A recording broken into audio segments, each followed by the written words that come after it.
Price lord. Shalom, ನಿಮಗೆ ಸಮಾಧಾನವಾಗಲಿ. ಈ ದಿನದ ಧ್ಯಾನದ ವಾಕ್ಯ ಯೋಹಾನನ ಬರೆದ ಸುವಾರ್ತೆ 3ನೇ ಅಧ್ಯಾಯದ 16ನೇ ವಚನ. ದೇವರು ಲೋಕದ ಮೇಲೆ ಎಷ್ಟೋ ಪ್ರೀತಿಯನ್ನು ಇಟ್ಟು ತನ್ನ ಒಬ್ಬನೇ ಮಗನನ್ನು ಕೊಟ್ಟನು.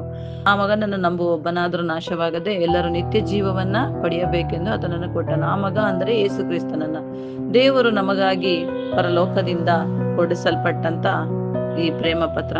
ಈ ಪ್ರೇಮ ಪತ್ರದಲ್ಲಿ ನಮಗಾಗಿ, ನಮ್ಮ ಪ್ರೀತಿಗಾಗಿ ತನ್ನ ಮಗನನ್ನೇ ನಮಗೋಸ್ಕರ ಕೊಟ್ಟಿದ್ದಾರೆ. ಆ ಮಗನನ್ನ ನಂಬುವ ಒಬ್ಬೊಬ್ಬರು ಕೂಡ ರಕ್ಷಣೆ ಹೊಂದಿಕೊಳ್ತಾರೆ.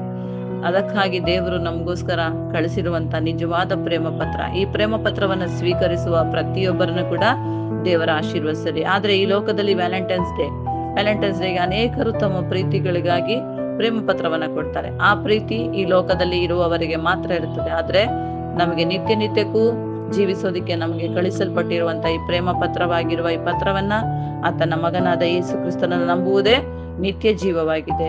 ಈ ವಾಕ್ಯದ ಮುಖಾಂತರ ದೇವರು ನಮ್ಮನ್ನೆಲ್ಲ ಆಶೀರ್ವದಿಸಲಿ. ಆಮೆನ್.